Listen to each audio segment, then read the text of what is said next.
So, what actually happens on the day of your big virtual event? On a previous episode, we covered everything leading up to that event, but on today's episode, we're going to talk about the actual event day itself.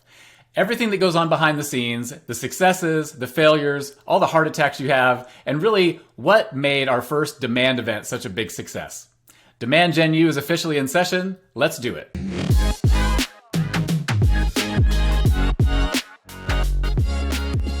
All right, Mark. So, like I mentioned in the opener, we talked about leading up to the event. Today, we're going to talk all about the day of. And then on a future episode, we're going to talk about what we did after the event. So I'll start with just like describing how we're going to talk through this. So obviously, this is a 8-9 hour event. We're going to kind of talk through it a little bit in chronological order. And we're going to go through like some of the things that happened, some of how we were feeling, what we were experiencing, what the community, attendees were experiencing. And talk about some of the things we would do probably differently, or we will do differently next time we do this event. Are we going to cover anything else? What do you think? What else should we cover? I think that's it. It's been 3 months since demand, so I feel like I'm in the right state of mind to talk about it. I had some PTSD there for a little bit, so I'm glad we waited a little bit before we recorded this one. Awesome. So, let's just talk it. Let's get into it. So, I'm trying to not talk too much about the prep, so I'm just going to get right into it. So, day of, it's a Friday.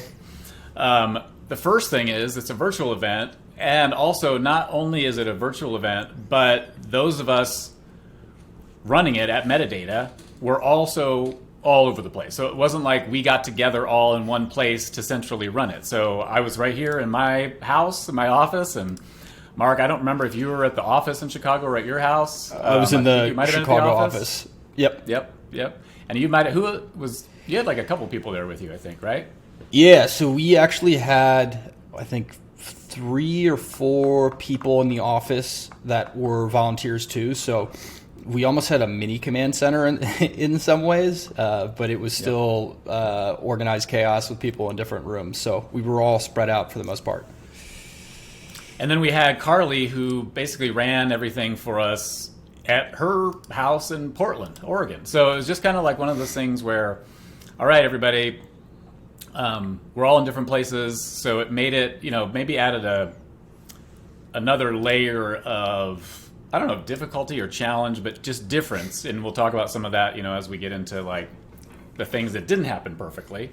So that just as context, I think it's important because a lot of times, especially in olden days, pre-pandemic, you'd be, most of these events were in person, so you'd be doing this big in-person event and everybody would be there and you'd have like whole teams of people there to support it, event staff, etc.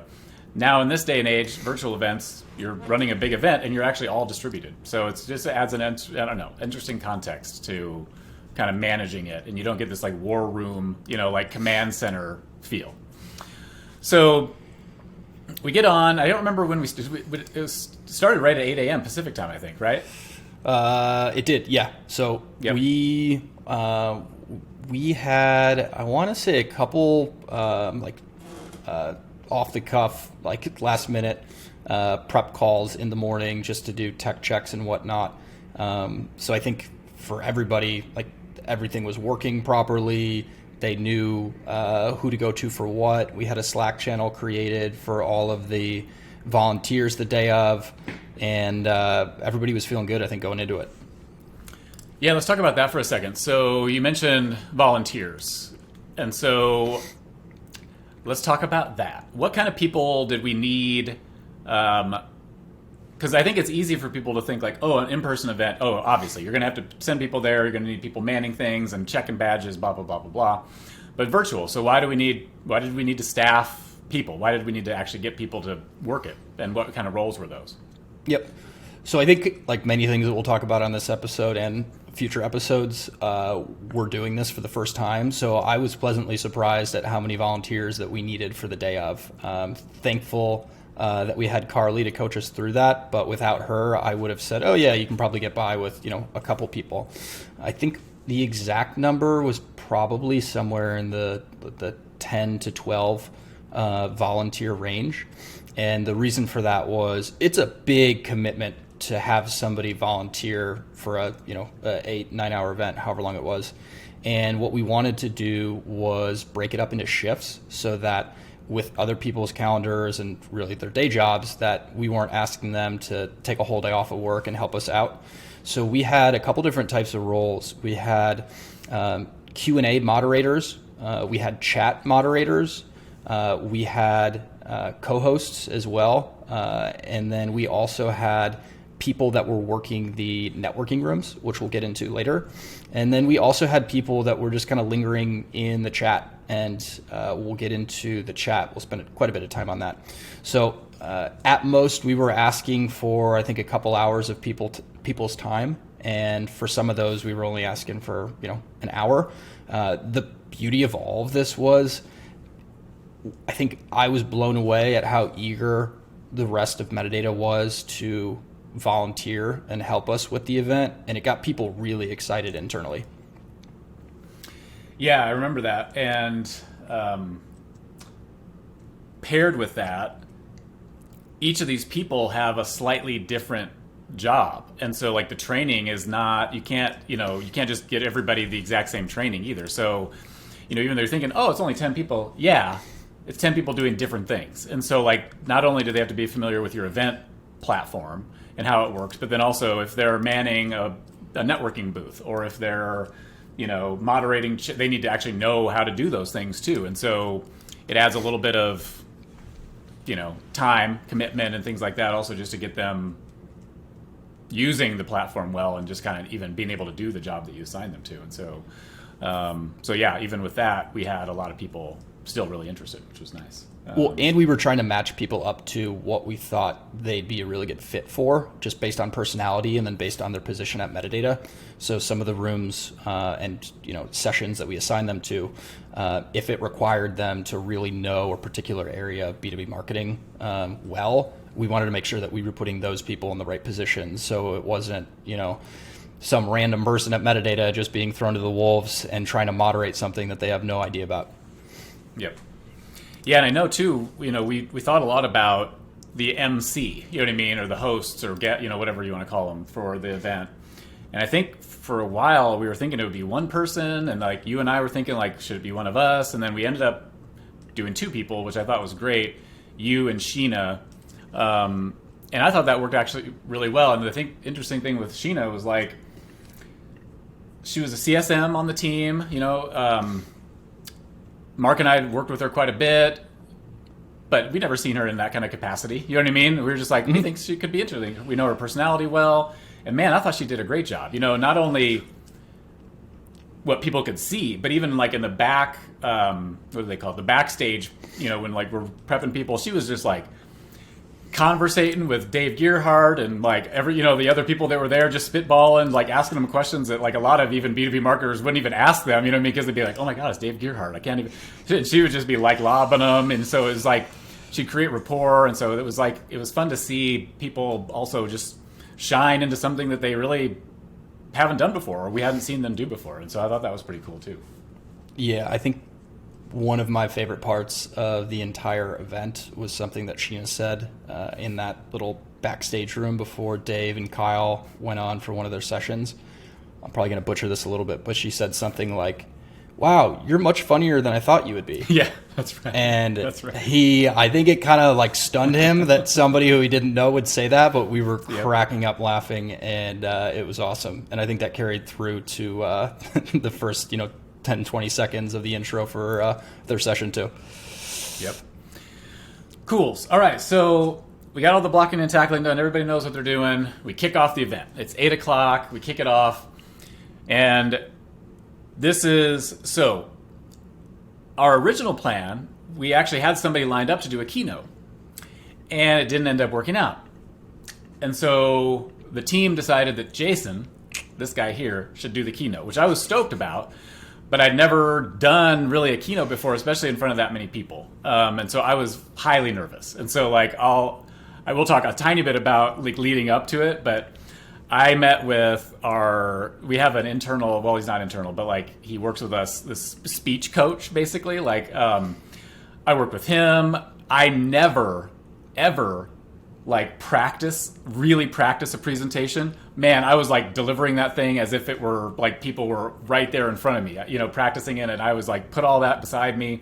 So I was really nervous, but excited at the same time. And so I got in there, and I still actually haven't listened to it back. Actually, I should watch it back at some point just so I can get some corrections for myself. But I felt really energized. You know what I mean? I just felt good. I felt really good about what I was talking about. I actually used a little hint. I use this tool called SpeakFlow that actually basically acts like a teleprompter, and you can adjust the size of everything, and it actually listens to you, and it scrolls as you're talking. So it's using like NLP to so that actually really helped me, because I could look like I had remembered most of it, which I had, but there were still parts where I would get stuck, but it was right there. And so that was nice for me to have. But then the keynote ends, and the next session's supposed to start. And what happened, Mark? So, all right, I'm glad enough time has passed for us to talk about this. So, long story short, and we'll get into what happened, but there was a outage with the platform, and we didn't really know what was happening. And when I say me, it was myself and April Dunford, because we were in the backstage of the platform. We go on stage, you have to click a separate button, and we're there, and she doesn't really know if she's presenting. I can't talk to her through the chat in the platform, so we have no direct access to her. And this is right about, I don't know, it was 10 to 10:15 Central-ish. And I was ready to jump out of a window because I didn't know what was happening. None of us knew what was happening. And for about 15 minutes, we were basically screaming, didn't know what we were going to do, didn't know how to recover from this. I think we'll talk about the chat here again in a second, but thank God the chat was as lively as it was, because that saved the little sideshow that was going on. So I was in a super dark place because I didn't know what we were going to do. We were working with Carly to spin up a Zoom webinar instance. And then I'm thinking in the moment, well, here you have 4,500 people ready on to watch an all-day event, and you're going to send an email with a separate Zoom webinar link and expect that all of those people are going to drop and join. In what world? So I don't know. How was it in your world, Jason?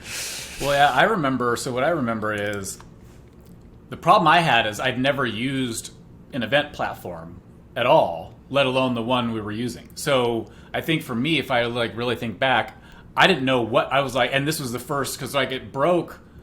My keynote at work, it worked, but then it broke. It was supposed to redirect everyone from the keynote right into the next session. And that's kind of what broke, was that redirect. So people were just sitting in the old one. They didn't know what to do. But I also, because we'd never been through one before, I didn't know too. I was am I doing something wrong? You know what I mean? Have I not clicked over to the right place? So I actually was confused at first. Is this a problem, or is this just a me problem? And I actually don't remember how we all realized that it was an actual problem. I actually don't remember if it was just people were... So I do, because I'll never forget this. So we had set up a email alias. It was demand@Metadata.io that pointed to myself and then one of the other people on the team. And I started to see some requests come in. And then I also started to get messages on LinkedIn, and then people were posting on the LinkedIn event page. So it was all happening at once. Okay. Yeah. And then at that point, I'm thinking, holy shit, what are we going to do here? So yeah, the worst, I think, part was knowing that it was happening to multiple people. But we were able to recover, thankfully, and we'll get into that. Yeah, and we really didn't know what to do. So I remember, and my background a long, long time ago was doing these big IT deployments. So some of this stuff, you know what I mean? For me, it was just oh yeah, this feels kind of a little bit familiar.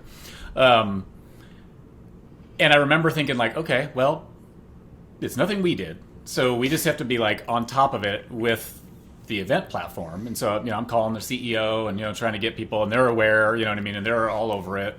But I think the thing we didn't have really was like a war room dial-in for everyone to, like the event platform people, our people, you know what I mean? We probably should have had a Zoom going, but that's where it was like a game of telephone. It was like, we just got a hold of the event platform people, you know what I mean? And like they're talking with one, like Carly, but then Carly's trying to communicate with us what's going on, and also at the same time trying to send out a Zoom, for everybody to join the Zoom. Well, entering a credit card to buy a Zoom webinar oh my gosh, that's right, that too. could hold up, or that had enough room for as many people as we had, because we didn't have that. And we were literally doing that on the fly. I remember Carly slacking me. Can I spend X dollars right now? I'm like, yes, don't worry about it, just do it, And so luckily though, it was right before we were ready to send out the Zoom, it started to come back online. And so thank goodness, because honestly, had we tried to flip everyone over to Zoom and then back, that would have been worse. And so, so that was one of the heart attacks for sure. Yeah, I think the beauty in all of it was after we looked at we didn't do this until Monday because I think we needed to let it simmer down a bit. After we looked at the platform analytics and we were able to see how many people were attending, like by minute throughout the entire event, you would have thought that we lost a bunch of people at that exact moment. We didn't lose anywhere close to the amount of people that you would have expected. It was like marginal at best. Like it was a very, very small decrease. And I think that was a testament to a couple things. One, the chat and how active the chat was, because some people were still able to access the chat during it, although we couldn't actually show like the presenter screen. And then two, I think it was really the lineup of people that we had and everything that was like what was to come, because we're 2 years into this pandemic. I think everyone almost expects there to be some tech issues, some bigger than others, but at the same time, like some of this stuff is going to go wrong, and I think we took it in stride and made sure that not only that we recovered, but like it was kind of out of sight, out of mind within 20, 30 minutes of being back online. Yeah, and I remember in the middle of it too, I was like, oh, I can pop onto the stage and say something. You know what I mean? So I remember I just popped on. I was like, am I here? Like, am I talking to everybody? If you can hear me, like we know where there's a problem, we're working on it. And a lot of the feedback that we got after the fact was like, hey, sure there was a problem, but man, you guys handled it really, really well. And the authenticity, again, that's what we're all about. The authenticity with which you handled it, just like actually might have drawn people in more even. You know what I mean? So, lemonade out of lemons, I guess, on that one. Is that how that saying goes? I don't know. It was almost going to be lemons out of lemonade, but that would have been interesting. Alchemy going on there. Okay, so let's switch gears a little bit. Let's talk about, we got a couple of other things in here we can talk about. How about, we were with the audience and how we communicated with the audience. I know beforehand a little bit, but we won't talk too much about that. But, during the event as well. So setting the expectations with the audience. What did we do with that, and why did that help the event be even more successful?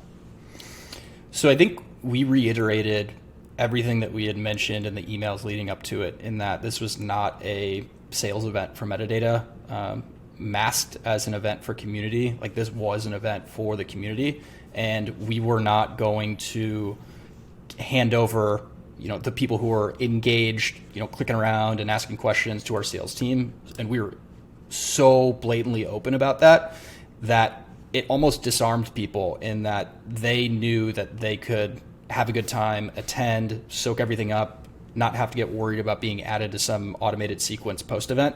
And like, the funniest part for me was one of the things that we added was a virtual trade show booth in the event platform. And we had staff people there. We were very clear at the beginning that, hey, it's there if you want it. If you don't, no hard feelings. Guess how many people stopped by that in the platform? 0. 20. So zero? No, Not it was 20? literally 0.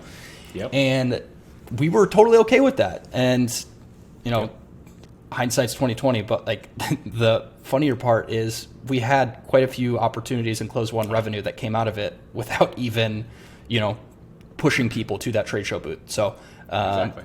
that was a big thing for us when it comes to setting expectations and just being very clear, like why we were putting on the events, and it was for the attendees. Yeah, exactly. All right. So, and also part of the success, or part of I think what got people excited about it was, a little bit of like, what am I going to miss out on? You know what I mean? And so FOMO for you millennials out there. Just kidding. So I think we did a good job at this. We did it broadly. You know what I mean? We didn't just like, one thing to help create some.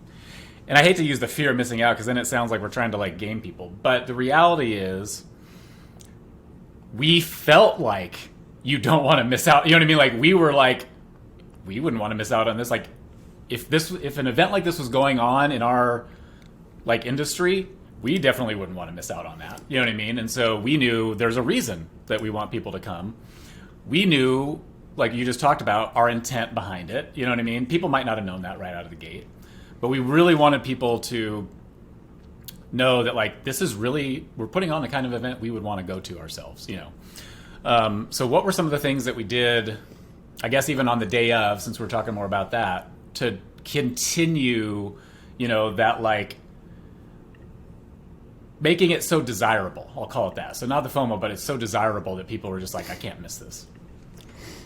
Yep. I think a couple things, and this is a huge advantage that we have. I kind of refer to it as a marketing weapon, but we have a bunch of employees who really want to help market metadata, and it was a huge advantage for us on the day of the event because they helped get the word out. They were promoting the specific sessions that they were most excited for. They were having fun with their posts. We encourage employees to take pictures of what their at-home setups look like because we were all spread out throughout the country and outside of North America. And it really showed the kind of the people behind the scenes who are making this all happen. And I think that honesty and transparency, like you mentioned before, really just goes a long way with our audience because people aren't used to that in MarTech. Yeah, and I think if I remember right, I think that morning of, I think I took like a candid shot, you know what I mean, of like you said, my setup. I think I was like in like a white T-shirt, you know what I mean, just like prepping for my keynote. And I think, there's something disarming when you see a company that you already respect that's comfortable enough saying things like that. You know what I mean? Like, wow, I don't know if I'm ready for this yet. Or, oh my gosh, like what could go wrong? Or, yeah, sure it might, we don't want, what am I trying to say? We're not just trying to showcase everything great that happened. And I think, and this just goes along with how we think about ourselves and how we want to market and everything else. It's kind of like we don't want to be the people in social media, right? That like only ever show like the fucking amazing parts of their lives and look at me and like, I'm on the beach and then, here's me and my kids and my family. And then, but meanwhile, that's like 1/100th of your time. The other 99% of your time, you're like, fucking A, just kill me now. Like, what am I doing here? So we want to show all of it. You know what I mean? And I think that's also part of what draws people in is like, we're not we're not huge. We're not like, formal and stuffy and enterprisey yet. But, we're getting fairly well known. We're getting a little bit more, but still at the same time, we don't want to take ourselves too seriously, and we don't want to get so stuffy that we're not relatable. And I think that's really what it comes down to is like, we're all dealing with these challenges. Like we all have everyone's a virtual event. Something's going to happen, or, you know what I mean? Like not everything is working perfectly. So let's talk about the things that aren't working perfectly too. And, I think that's a big part of our brand personality. Yeah, you mentioned relatable, and I think that nails it because we're marketing to marketers at the end of the day. And sometimes I feel like our audience just assumes that we have all of these things figured out and we're perfect and yada, yada, yada. Absolutely not. Like, we are in the same boat as our audience. Like, we are just marketing to a different audience at the end of the day. We're marketing to B2B marketers like us. So it comes across as raw, it comes across as authentic, and I think it's relatable and it's human. And I think that's missing from B2B. Yeah, because like if I see something that looks always perfect, in my mind I'm like, wow, there's something shitty going on under there. It's like, What are they hiding? What don't we know? You know what I mean? It's like, what are we not seeing? That's what's really scary. And so hopefully with us, like, we want to show everything, the good, the bad, and the ugly, because that's real life, And so, awesome. One thing, there's one last thing that I wanted to add on creating FOMO. So I think we've talked about this on some of the other episodes, but we pre-recorded close to maybe a little bit more than half of the event. And I, like a total amateur, did not know why you'd want to pre-record sessions. And there are so many benefits to pre-recording some of the sessions. We'll get into that a little bit here in a sec. But for us, for some of those sessions that we had pre-recorded and we already had edited with our the video freelancer that we were working with, we were able to use those as social clips the day of. So for the people that weren't there attending, it was amazing that we were able to pump some of those social clips out on LinkedIn and show people firsthand, like, this is the shit that you're missing right now. So that was awesome for us, because I would never have expected a team our size and a company our size to do something like that in their first year. Yeah, well, let's talk about real quick the other benefit from that too. I mean, because like we were talking about the other day, because I was the same as you. I was like, well, why wouldn't we have it all live? People, it's like, this is a virtual event. People are expecting, it was just me hearkening back to, the in-person days. You can't, you couldn't really pre-record an in-person, keynote. And so it was just like, and then I think us being authentic, I always want to be authentic. It was another like, well, that's not very authentic. But the reality is, the hugest benefit that you don't think about is if it's pre-recorded, the person giving the speech can actually be in the session just chatting with people, and answering questions. So they're presenting, but people have questions or on the fly. And they can just be there networking with people, and the attendees are like getting to talk right to the person who is basically giving that lesson. And so I don't know if you thought about that ahead of time either, but I know I hadn't thought that would be as big of a benefit as it actually was. Yeah, I think where pre-recorded sessions go wrong is that they're not making the presenter either available in general in the chat or as available as we did. So we were very clear in our marketing that we were going to give you access to people who, for the most part, you don't have access to, whether it's some of these big names in B2B marketing or the up-and-coming B2B marketers. And it was tough with time zones and commitments. So, like, we didn't get 100% of the presenters in the chat, but I want to say we were close to 85, 90% on attendance. And hearing or seeing people ask questions and having some of the panels chime in with their different answers, like, that drove a whole different kind of attendee experience that we need to make sure that we can replicate when we do it again this year.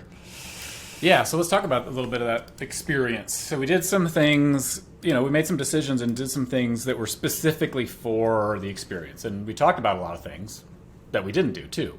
Like, some of the things that I was interested in were like, I was trying to like think, how can we replicate some of the cool in-person features of an event? So I was like, can we send everybody a DoorDash? Me and my DoorDash. DoorDash, I need like a sponsorship from DoorDash or something. I need a kickback. DoorDash evangelist, yeah.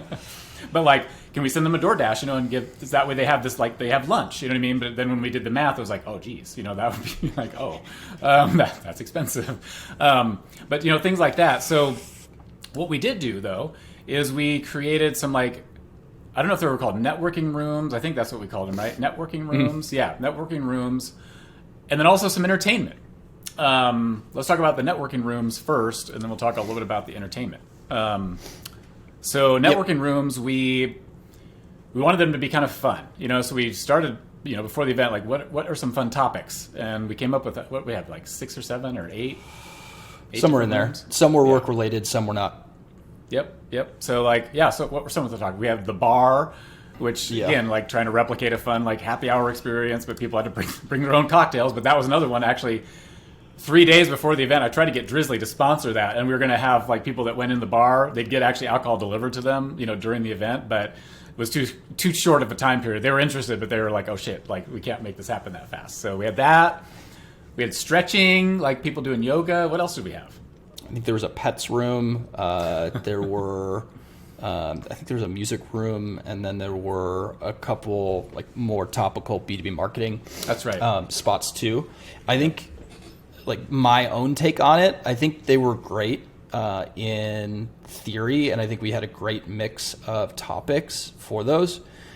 But the schedule that we had set up, and we'll get into this probably a little bit later, didn't really allow for enough people to stop by and see those because the sessions were all scheduled back to back to back to back. So we had, I think, 1 or 2 breaks, and one of the breaks was at the end of the day, and people are already burned out at that point. It is a big time commitment. So it was definitely fun. I think I was in a couple different rooms and had some good conversations, but I'd probably do it a little bit differently for the next demand.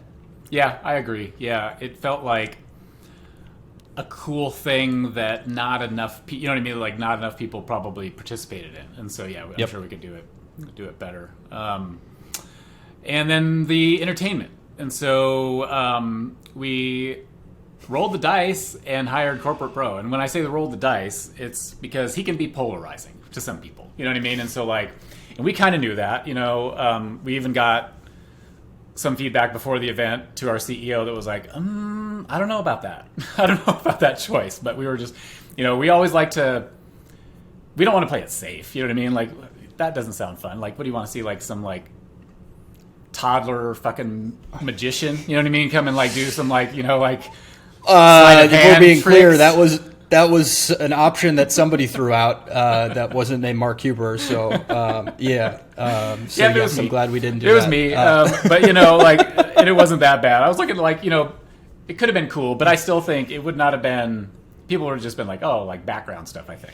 But Corporate Bro, a lot of people on the event are connected with him. They know him. He can be very snarky, and he has disdain for marketing. And so I hired him to come to a marketing conference and basically roast marketing. And so we were nervous because also it's Corporate Bro, so it's you don't really control what he says. You can say things like, hey, please don't touch on this. And he'd listen to the big ones. But then it was we don't know what's going to happen. And not only that, but then I had to go on and moderate his session. And oh my God, I don't think of myself as funny or witty like him. I don't think of myself as at all somebody that could stay toe to toe with him. So I was I was more nervous for that than my keynote. And I think I did okay. Somebody else would have definitely done it better, but he definitely drove it. And I kind of tried to keep up with him, I guess I would say. But it ended up, I think, being overall net positive. I think as an entertainment, I thought it was hilarious. And I know a lot of other people did too. We even introduced Corporate Bro to some people too who've never seen him before. Yeah, I think the one thing that if people are thinking about using Corporate Pro for their event, one, I would recommend doing it because I thought it was hilarious. But two, we did have prep calls leading up to it, and we did give him guardrails, and there were some things that I think he wanted to say that were funny at the end of the day, but were crossing a work line.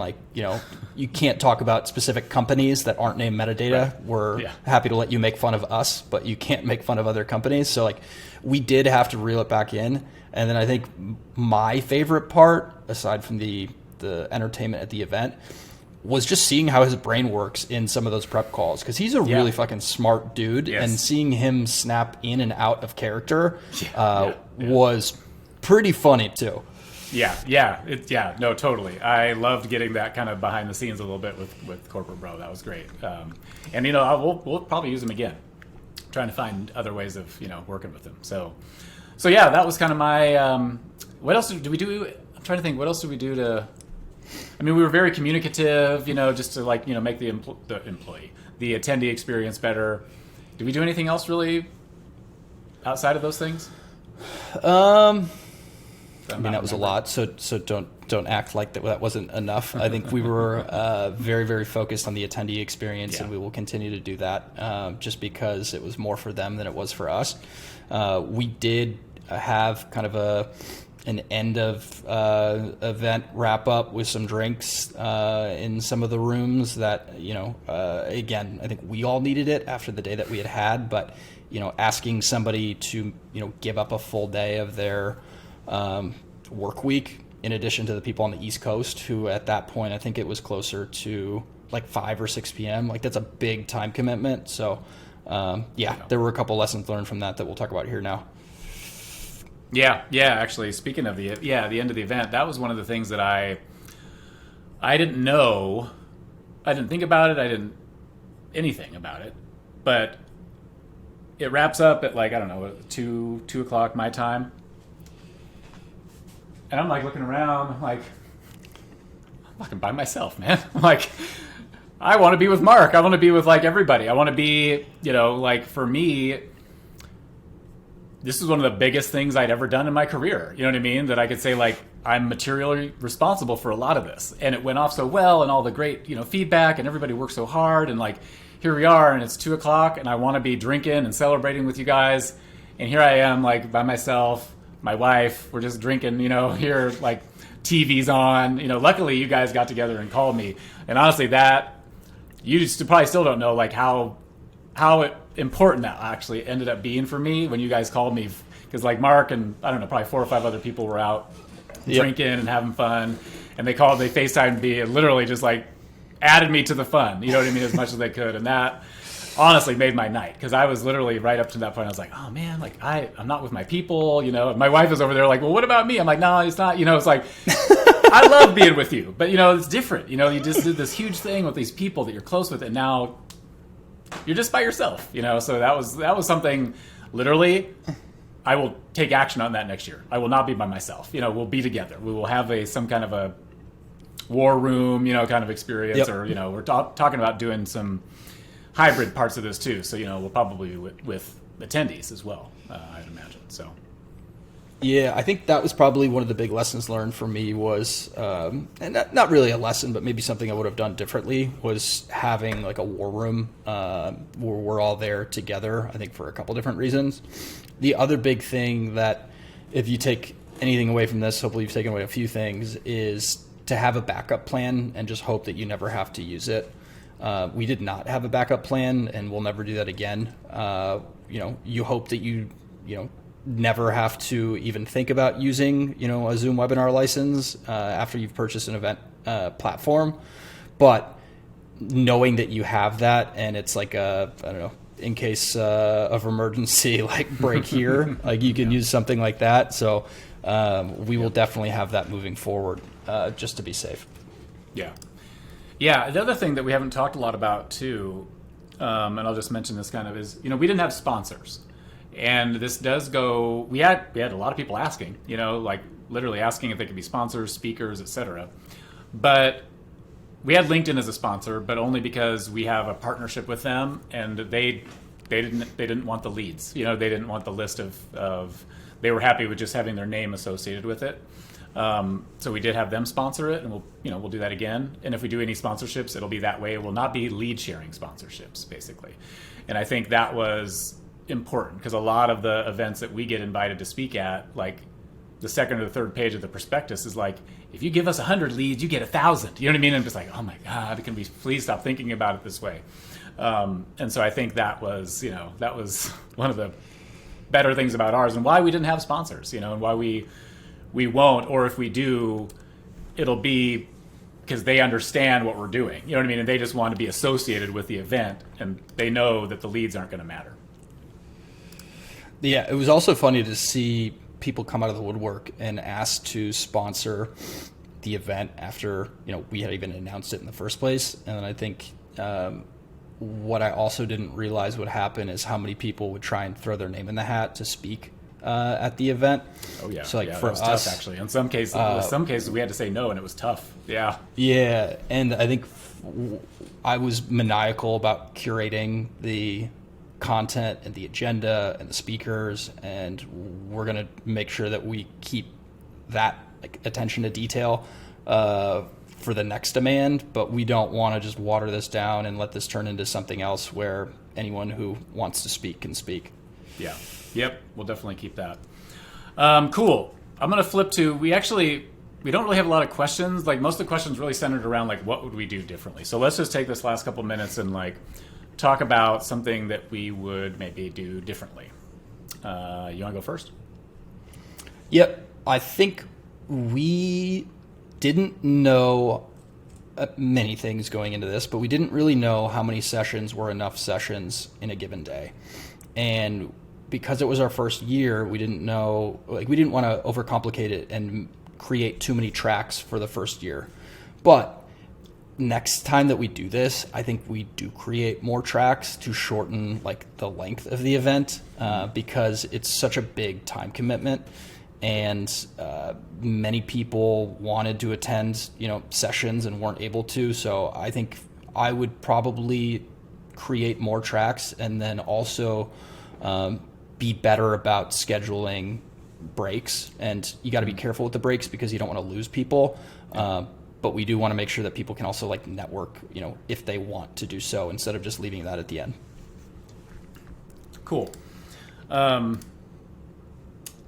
going to say something more tactical, I think. And we thought about this, but we just didn't do it because it was just going to be too much extra work. But I think basically opening registration for the next year's event right at that, like the end of the event, would be cool. And I get that from Tableau. When we used to do the big Tableau conference, like the last day of the conference, it would be a big reveal where it's going to be next year, and and all this stuff, and people would register. And so I'm not sure, like, we're still going to get the same, people that come in, but I think that could be kind of a cool thing. Like, oh, we're already thinking about it next year, block the calendar. And so this year when we do it, maybe we'll have time to think about, like, now also we know, because like last year we also didn't know, are we going to do this 2 times a year, 3 times a year? The big one we're going to do once a year, and we'll have other kind of smaller probably events throughout the year that are, to similar audiences. But now that we kind of understand more about like what that might look like, we can add that to the list of things that we might want to do next time. So yeah, something very tactical, but something I was thinking like, oh, that could be cool. Cool. All right. Well, I think we took about 40 minutes to talk through a day's worth of, of activity. So hopefully that's helpful for everybody. Like Mark and I said, this Demand Gen U is really about helping B2B marketers with things that we've learned, things that we've learned over our career, and obviously here at Metadata. And this is a big one. So subscribe to the podcast, give us a nice rating, and we will see you again next time. Thanks, everybody.